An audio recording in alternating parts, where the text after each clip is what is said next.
Hello and welcome. In this tutorial, we want to go through the process of conversion.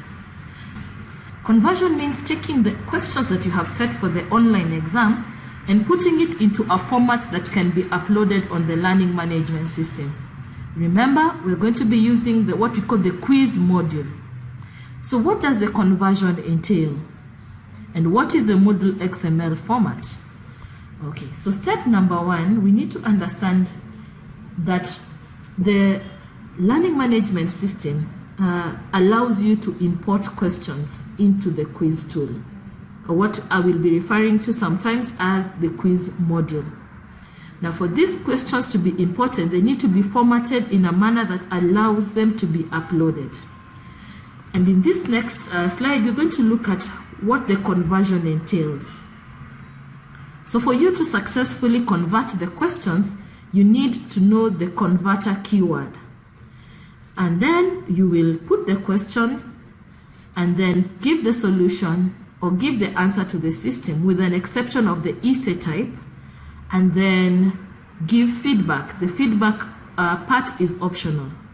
So the converter keywords we are going to be using are, if you are setting a multiple choice question, the converter word is multi-choice. If it is a short answer question, the converter word is short answer. If it is an essay type question, then the converter word is essay. If it is a true-false question, then the converter word is true-false. And then if it's a numerical question where the students are supposed to type in just a number, the keyword is numerical. Now there is the option of case studies where there is a description and then a set of questions that come after the description, and the set of questions are around the description that you've provided. So the converter word is description. We are going to see examples of this in how these particular converter words are used. The other keywords that we need to know are the keyword answer. So this will be specifying the correct answer. The keyword GFeed, which is general feedback. So you may need the students to get certain feedback after answering the questions when the system marks, or when the lecturer marks in the case of essay type questions, then the system will provide the feedback that you have put in. So these particular options of feedback, feed 1 and feedback and GFeed, they are optional. The one which is mandatory, more so for the multiple choice true-false questions, is answer. So let's look at the format which the questions need to look like. So first of all, you need to put the question type, and in the question type you specify the converter word, then the question, type in the question and the answer variants, then put in the feedback which is optional. So let's look at an example. For example, if I'm setting a question which is a multiple choice question, so I'll first put the converter word multi-choice, then indicate the question here, then put the options of the answers, the options there, option A, B, C, D, and then indicate the correct answer using the keyword answer, colon, space, then the specified answer of the specific answer to that particular question. So let's look at how we are going to format this using a text editor. Please note, for better output when you're doing the conversion, use an editor, a text editor tool. Text editor tools are such tools such as Notepad, Notepad++, and any other tool that operates like Notepad. But the one that we all have on our computers, if you're using Windows, is Notepad. If you're using macOS, then use the corresponding Notepad on text editor tool. This is different from Microsoft Word, which is a word processor tool. The reason why we're using Notepad is because it doesn't add extra formatting onto the document. Okay, so let's look at an example. This is a kind of question which is a multiple choice. So we'll use the keyword multi-choice, put the question, then the options or the options, then indicate the correct answer, then put a colon, single space, then the correct answer. Please note that the distance between one question to the next should be a single space. Okay, you can even put your cursor there just to confirm that it is a single space and not a double space like this. Okay, it needs to be a single space. So the distance between one question to the next should be a single space. Then the distance between the question number and the question text should be a single space. Same to the options and the answer options should be a single space, as you can see on my screen. In this part of the tutorial, we are going to focus on the different question types and the way they should be formatted when you're putting them or creating your text document or text file or notepad document, which will then be converted to the XML format for further uploading on the learning management system. So let's look at the multi-choice. So we talked about the keyword multi-choice. So the keyword multi-choice applies when you have a multiple choice question or multiple select question. What is the difference between multiple choice and multiple select? In multiple choice, you have one correct answer. In multiple select, you have more than one correct answer. So if you have a multiple choice or multi-select question type, you use the keyword multi-choice and you put the keyword there. Then, of course, the question text, and then the choices, and then indicate the correct answer. And we talked about the feedback component being optional, so you can put the feedback. If it is a multi-select question where there is more than one correct answer, put a comma and indicate space, then indicate the other correct answers, so that the system will be able to interpret that this is a multi-select question type. The other question type is essay. So the essay are questions where you want the students to be able to type in their answers, and the system will be able to create for them a text area where they can type in the answers to the question. So in this type, you put in the keyword essay, then you put in the question, and then of course you can put in the general feedback or feedback. Then there is what we call the short answer. These are questions whereby the student is supposed to answer using a single word. Okay, in this case, you indicate the key name, the key phrase or the converter word, short answer, and then put in the question, and then put the keyword answer colon, then the answer. In this case, you may have more than one answer. Okay, so put in all the possible answers. In this case, I've asked, what is a rabbit? So one student may say an animal, that is okay. Mammal, that is still right. Vertebrate, that is still right. So you put in all the possible correct answers for that particular question. Then the other type of question is true, false. You put the keyword or the converter word, true, false, then the question, and then indicate the answer. So the keyword answer colon, if the answer is true, indicate true. If the answer is false, indicate false. And of course, the optional part, which is feedback. Then the question type we call description. Description is not a question as per se. So as we said, we may be having a case study, or you may be having a description in which the students are supposed to read and answer the subsequent questions relating to that particular description. So this kind of questions you indicate using the word description. And as I indicated, they're not questions as per se, but we can take them as instructions or a phrase of text that you want to put up, and then subsequent questions will be answered based on that particular phrase of text that you have provided in the description. So for this kind of portions or sections of our exam, you will indicate with the keyword description, then copy paste, put in the description of the particular case study or phrase that the students are going to read, or paragraph that the students are going to read before they are able to answer the subsequent questions. So this will be set up as a description section, and then you can append questions after that particular description. And this we're going to see how we organize this particular description and the subsequent questions that apply to that description on the learning management system.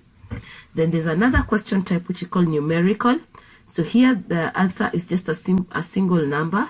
So you may have given the student some question which require calculation, or a question which requires them to be able to work out and then give the answer as a numerical value. So these question types, we refer to them as numerical.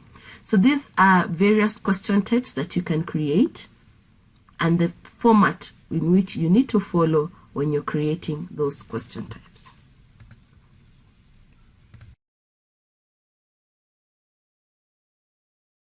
We want to take our text file and as we did last time, and maybe I'll pick it up from there, convert it to XML, then move it to the learning management system. So I'll start from the point whereby we are converting our text file, which contains our questions in the given format which we discussed in the previous video, into a manner that can be now converted into XML and finally uploaded on the learning management system. I will also take us through the process of organizing our questions on the learning management system and adding instructions onto our exam, our online exam on the learning management system. Take note that the instructions will be put up on the learning management system on the exam space, not on the text file, which should only contain the questions, and for the purpose of multiple choice true false, indicate the answer.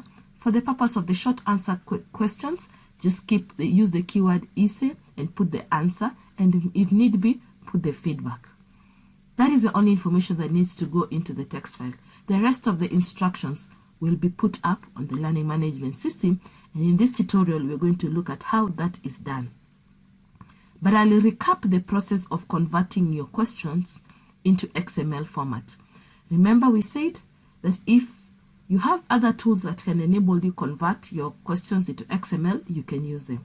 So when you come to the VLE tool, click on this menu, Quiz XML, and then in the parser options, if you've used the choices as capital A, capital B, capital C, then let it be as that. Then the numbering option, you can just leave it at 1, 2, 3. You can request to shuffle answers, but you can also do the same from the LMS, and I think it is better that we do the shuffling from the LMS. And then you can either choose the file or copy and paste the contents of your text file here. Okay, so in this case, let us choose the file that we created, which is the text file.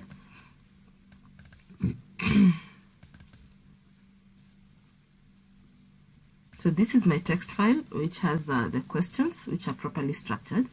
You can click Preview XML. What it does, it will go through the XML, the document, and if you have any errors, it will indicate to you here.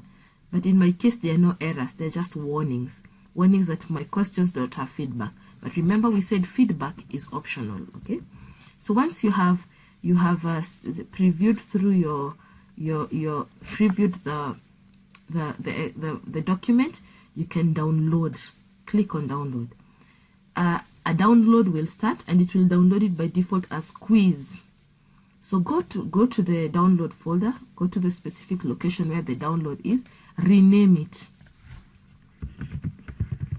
Rename it appropriately, huh? Because I know you will be converting all your exams and you don't want to be confused, huh? So you need to rename, give it a proper name, huh?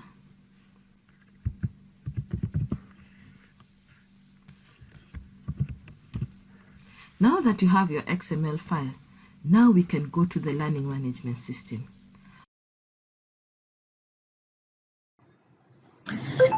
In the previous sessions, we looked at the process of exam conversion, where we started off by putting the questions in a text file, formatting them appropriately, going to the XML conversion tool, which we call the VLE tools, where we were able to produce the XML file. Now, we want to upload our exam or our questions onto the learning management system. We will be using the activity or the tool called the quiz tool. To do this, you need to navigate to the specific topic to the specific course on the learning management system. And to access your courses on the learning management system, you should do that from the My Courses link, which is on the top right corner of the screen. Once you get to your courses, the first step is to turn editing on so that the course is in editing mode. This is found on the top right corner of your screen. Navigate to the specific topic within your courses, or if it is within the exam space, to the specific exam container which has already been created by the technical team. When you get to the specific topic where you want to add the quiz, at the end of that particular topic, like I'm currently on topic 3, select the option Add Activity or Resource. Remember, we are going to be using the quiz activity, so you can search for it, and this is it. Click on it. So the first step is you need to set up the quiz activity and its corresponding settings. To do this, the first setting is the name of the quiz. For example, it's Cat 1 quiz. Then you need to identify the timings when the quiz will be made available for the students. So mine, I'll make it available from November 10th to November 10th from 10 a.m. to 12 noon. You can even indicate the amount of time that can be assigned to the students so that they can be able to take up the assignment or the quiz or the exam within that particular specified time limit. When it comes to this particular option, when time expires, select the option Attempts must be the first option, Open attempts are submitted automatically. Under grade, please limit the number of times that the students are able to attempt the quiz to 1. Once you've set the settings to your preference, and maybe before, we can actually add one more setting where we can actually restrict so that the students cannot see the marks or the feedback from the quiz until after the quiz is closed or until the exam is closed. Once you've done that, click Save and Display. So we are done with the first step, which is setting out the exam or the quiz container or the assessment container. So in the next step is we need to add the questions from our XML file. To do this, click on Question Bank. Then in the drop down, select the option Import because we want to import questions from our XML file. In the options that are provided under file format, select Moodle XML format because that is the format we have converted our exam questions to. In the General tab, here we are specifying where the questions will be stored. Default for MSc IT, yeah? Okay. Then uncheck this option so that we only get content from file. Then come and click Choose a File. Okay, here now we upload the XML file which we created, which was sample exam, then upload it. Once it has uploaded successfully, click the Import button so that the questions can be imported. As you can see, I had 6 questions which have been imported, so I can click Continue. And you can see they've been added to the category which I selected. The next step is we need to add the questions into the quiz. Okay, we need to add the questions into our Cat 1 quiz. Before I do that, let us go back to our quiz, our Cat 1 quiz. Okay, so we click Add Questions. So in the previous stage, we've just added the questions into the question bank. So when you click on our quiz, you can say Add, then from question bank. Then we can select our question bank, which was this, default for MSc IT. Okay, then we can select all the questions, or we can deselect some depending on whether we want to leave out some of the questions. Then click on Add Selected Questions to Quiz. Okay, so the questions have been added to our Cat You may want to further process some of the questions or make edits to a question. You can do that by clicking the settings icon next to the specific question, and you can be able to edit the question text. Possibly you may want to add an image to that particular question. Maybe the question had an image that you needed to have been attached to assist the students in terms of carrying out that particular question. So you can be able to attach files to the question. And once you have successfully attached all the files and made amendments to a specific question, you can scroll down and save the changes on the question. So after you have uploaded the questions, you can continue to make amendments to the questions that have been uploaded or make necessary edits to the questions that have been uploaded. Okay? So once you are done, you can now preview the quiz. Okay, so it is always good to preview the quiz so that you're able to check through and make sure that all the questions are properly displaying. Okay, so I'm just walking through the questions to ensure that they are properly displayed. Okay, so once you're satisfied, you can always go back to the rest of the topics, and if you had other exams that you wanted to upload in any other topic, you can be able to do that. So once you're done, always make sure that you turn editing off.